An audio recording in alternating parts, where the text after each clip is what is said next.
Hi, nag-discontinue yung unang video kasi chinek ko yung date. But yeah, take 2. Today is April 5. Today is April 5, 5:25 p.m. Hello, so just taking advantage of this situation dahil ako ay mag-isa lang ulit. Si Blessy on the way sa Manila. I don't know kung nandun na siya. And while naman si Elaine ay nasa work. Okay. Hindi pa uploaded yung last video ko. Ina-upload ko pa na siya hanggang ngayon. Although last February pa yun. So I don't have a video sa March. Saan siya na? Walang time. So, ayun. Ano bang pwedeng i-update? Unang nasa isip kong i-update is yung Arbutin na ginagamit ko. So, I'm currently using Arbutin. It's like a green, sorry, not green, red. Parang siyang red na hindi siya lotion, parang serum niya. It's more like a serum na hinahalo ko sa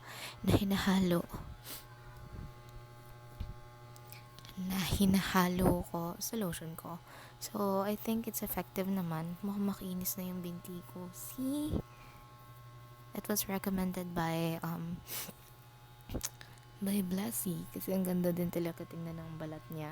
And ang smooth tingnan. So, sabi niya, yun yung ginagamit niya. Nakita ko din naman na ginagamit niya yun. So, in-order ko, mura lang. And after using it like for 2 weeks, or like, yeah, more than a week na yun. So, mga 2 weeks, mga ganon. Yeah, ang ganda naman talaga niya. And I really see the difference. Tapos yung mga sugat ko na nakuha ko due to shaving ng legs, wala na rin talaga sila. I mean, medyo naki-fade na sila. Tapos namamuti na rin tong part na to. Ayun, I hope na mas mag-light pa yung balat ko. Hindi ko hinahangad na pumuti, pero I hope na mawala yung mga the dark spots or yung mga bakas ng mga sugat.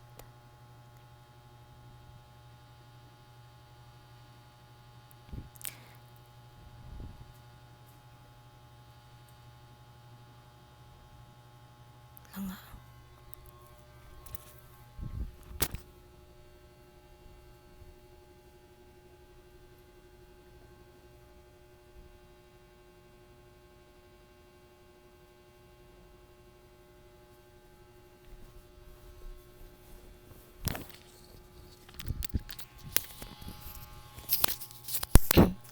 Wala, tiyanek ko lang parang may lagabog kasi akala ko may mano sa bintana.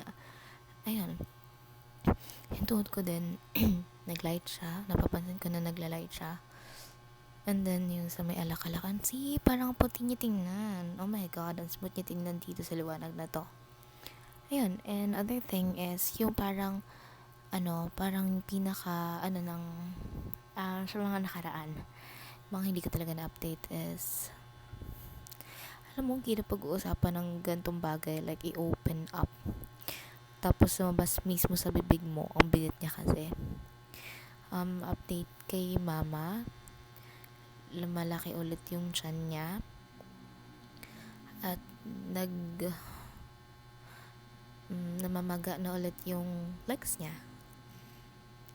So, I guess, siguro, naman talaga yun na mahirapan siyang lumakad compared sa before. Siyempre, nang normal lang yung niya. Tapos, balik na siya sa pagme-meds. Tapos, ang in-advise sa kanya ng doktor is dapat pubutasin na yung tiyan niya. Don't know the term kasi si mama lang mag-isa nun. Siyempre, si mama mahirap din talagang kausapin tungkol sa mga ganyan. Kasi mahirap siyang magkwento kung ano talaga yung sinabi ng doktor.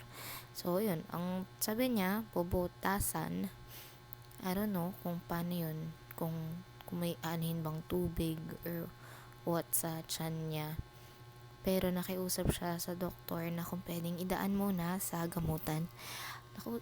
Nakausap ko si ate kanina at sabi niya na i-continue na lang daw muna yung pag-inom ng gamot niya. Kasi dahil nga nag-stop siya na inumin yung powder, baka dahil doon, kaya bumalik yung ganong sakit niya. So yeah, bumalik na siya. Medyo mahihirapan lang ulit sa paggagamot kasi syempre mahal yung gamot na yun, mga nasa 700 something yun, I think. Hindi naman din talaga biro yung gamot na yun. So syempre hoping din na gumaling si mama. Iniisip ko lang din ayoko naman magdamot, ang hirap kasing ng bagay na to eh. Syempre nag-iipon ako for myself.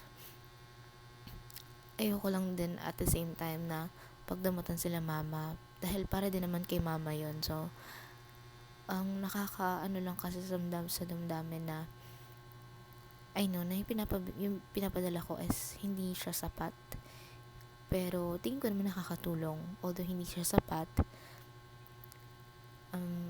naiisip ko na nakakabigay pa ako ng mas malaki, pero iniisip ko din yung sarili ko eh. Especially pag umuwi si Camille.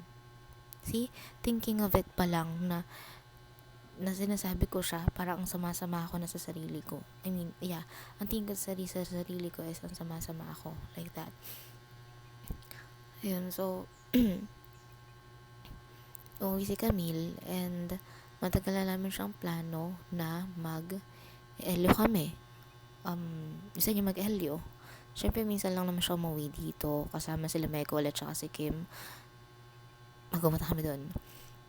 Pero, nung nalaman ko nga na, yun pa lang yung fact pa lang na bumalik yung sakit ni mama. Tapos, alam ko na may gastusin, siyempre sa gamot. Parang, kung yung pera na yun, yung ipanggagala ko, ipang help ko na lang kay mama. 'Di ba? Parang, alam mo yun? Parang may sitwasyon na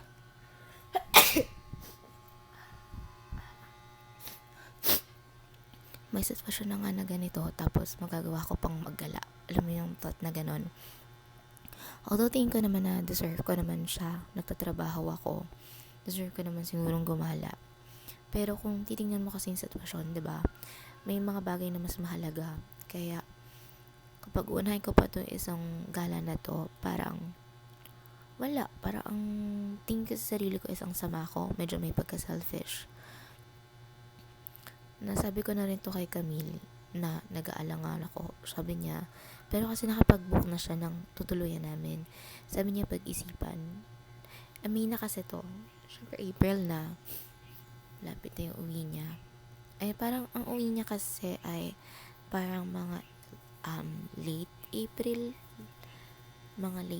na yung uwi niya. So, malapit-lapit na rin. Ayun. Nakusap ko nga sila, ate kanina. Kasi sabi ni Papa, nabubutasan na daw. Hindi not that they're nabubutasan, pero yung hospital na daw si Mama. So, I thought na matutuloy na talaga. Pero, anong nakusap ko si ate, yun nga, medyo naguluhan lang ako kasi yun nga sinabi ngayon ni Papa.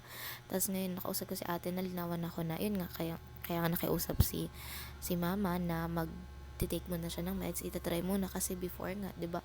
Parang umokay naman siya sa pagtitake lang ng meds. So, try muna before daw gawin yun. So, yeah. Ayun, try. Hindi naman mangyayari na aanuhan siya na gagawin na agad yun. Na yung pabutasan or something, ganon. Hindi pa naman daw muna kasi nga yan. And recording sa work. Ay, by the way, bago pala ako pumunta sa work, sa bahay ay nandun yung mga pinsan namin dahil whole week umuwi sila dito sa Bataan para magbakasyon dahil bakasyon na rin naman talaga ng mga bata. Marami sila sa bahay, mga pinsan ko,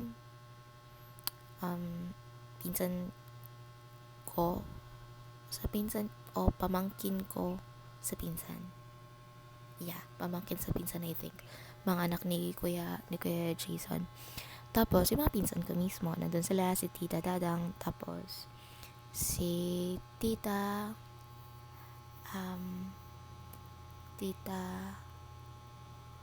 basta, asawa ni Tita Paning. Sa bahay sila. Inisip ko lang din yung gastos ni mama. Hindi naman parang ang negative, diba? Pakinggan ang sinasabi ko. Pero as in, inisip ko lang na sana hindi nakakagastos sila mama na masyado malaki. Kasi minsan lang mapunta sa gamot niya. Baka mapunta pa sa gastos doon sa mga bisita. Pero kung mag-anak niya naman yun, huwag ko na masyado masamain. Ayun, tapos kay papa din, tatampo daw si papa kasi hindi daw ako nakakapagbigay ng pera kasi nangingi si papa tapos hindi ko pa nabibigyan. Sa sahod na lang siguro, bibigyan ako ng 500 si papa.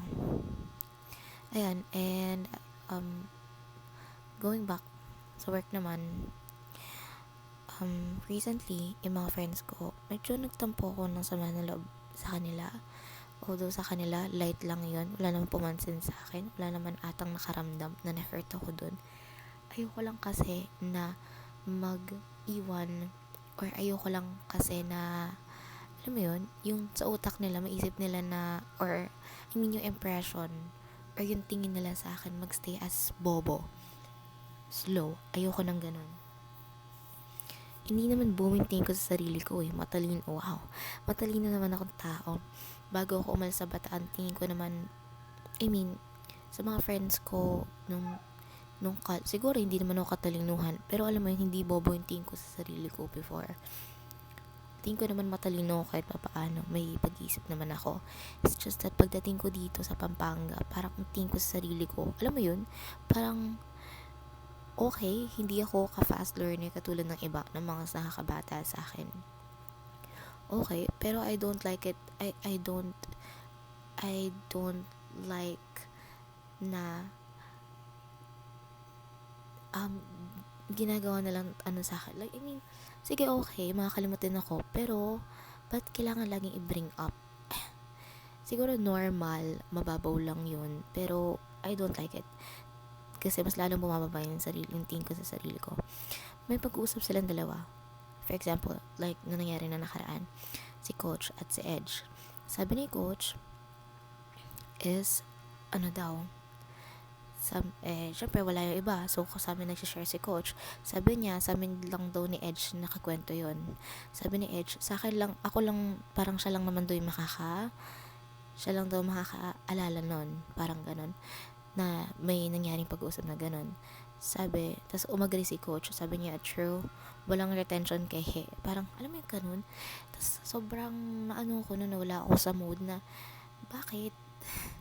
Ewan ko, pag ganung usapan, sobrang sensitive ako, lalo kapag sinasabi nila yun, hindi ko siya gusto, kasi nga, feeling ko nga sobrang, ganun ba yung tingin niyo sa akin?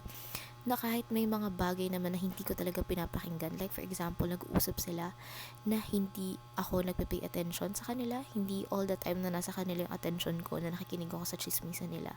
Tapos kapag tino-throwback nila yun, o kaya sinasabi, uy, di ba nag-usap tayo ganito, ganyan, ganyan, ganyan. Sabi niya, syempre hindi niya alam yan, hindi niya natatandaan na yan. Sabi ko, hindi sa lahat ng pagkakataon nakikinig ako para matandaan ko. Alam mo yun, paano ko matatandaan kung in the first place, hindi naman ako nakinig. Hindi naman ako nag-pay attention sa usapan na yun. Ayun lang yung thought ko. Tas sobrang ko nun. Alam mo yun, hindi ako matahimik. Ayoko talaga na ginaganon ako. Medyo nainis ako, to be honest. Nag-chat ako sa GC. Sabi ko, tingin niyo ba sa akin bobo? Nag-chat ako ng ganon. Tapos, ang time na yun, nagchichikan pa sila. Sumingit lang ako. Nag-reply si Coach. Sabi niya, makakalimutin, hindi bobo. Ayun. Tapos, nag-reply ako, slow. Kaso that time, nachichikahan nga sila. So, feeling ko, natambakan, hindi naman big deal sa kanila, pero sa akin big deal. Tapos, alam mo yun, nagsishake na talaga ako nun, kasi, sino siya yung meaning nun? Parang anxious ka sa pag-open up, parang something ganon. Di ka comfortable. Pero nilabas ko lang gusto kong sabihin, kasi, ayoko nang, ewan ko, ang hirap i-explain talaga. Basta ganun bagay. Ayoko nang ganon. Ayoko sana sumabay kay Edge sa sa pagpasok na yun. Hindi naman talaga ako sumabay. Tapos hanggang sa pagpasok ng shift, sabi, ba't pagado yung mata ko? Pero yung trato nila sa akin nun, RDOT kasi namin yun, trato nila sa akin is parang wala lang. Tapos, sabi, ba't pagado yung mata ko? Nung time din kasi ng araw na yun, umiyak-iyak din ako dahil kay Mark Lee. Tapos, sabi ko, kayo kasi inaway niyo ako. Tapos, parang yung reaction nila, hindi yung parang, yung, alam mo yun, may parang may alam sila ganun. Hindi ganun. Kaya I think, wala lang talaga sa kanila yung pag ano-ano ko na, pag-chat ko sa GC na ganun. Pati alam mo yun, feeling ko pinaka sa amin si Ja. Pero hindi siya nag-react ng time na yun nung nag-chat ako. Nakikitawa-tawa pa nga siya sa chismisan nila kasi parang going back. Parang wala ba ako chat doon? Ganon. Siguro wala lang sa kanila, light lang. Baka akala lang nila yung pagiging OA ko lang na hindi nila alam na totoo yung sinabi ko na may hurt yung pagkaka-chat ko na yun. Hindi naman sa ayaw ko sa kanila, hindi sa hate ko sila. Hindi ko sila hate, pero hate ko yung ganun. At hate ko yung personality ko na ganun. Ayoko nang nagiging ganun ako sa sarili ko. Na ganun yung epekto ng mga words nila sa akin. Na naaapektuhan ako. Ayoko nang ganun. I like them as my friends. Pero I think they're too comfortable and they think that I am too alam mo yun, mabait para maintindihan, or they're just being themselves. Tapos kahit maging honest naman ako sa kanila, gagawin pa din nila. Like for Ate Jo, naging open na ako na sabi ko na, alam mo yun, yung para siyang binalikan ko lang siya. Tapos pag nagtatalo kami, sabi ko, ikaw nga, alam niyo na ganito, ganyan, na na-offend ako pag sinasabi nitong ganito. Pero paulit-ulit yung pating sinasabi. Sabi ko na yun. Pero, tinitake ba nila as, like, serious matter? I don't think so. Kasi babalikan pa din nila yan. Yeah. Dami ko pang gustong iran. Pero again, it's not that I hate them. Hindi ko lang gusto yung bagay na ganun. Okay, I still love them as my friends. I like how and I appreciate how they take care of me sa mga pag-aalaga, sa pagpapantig nila sa akin, for making me feel like included.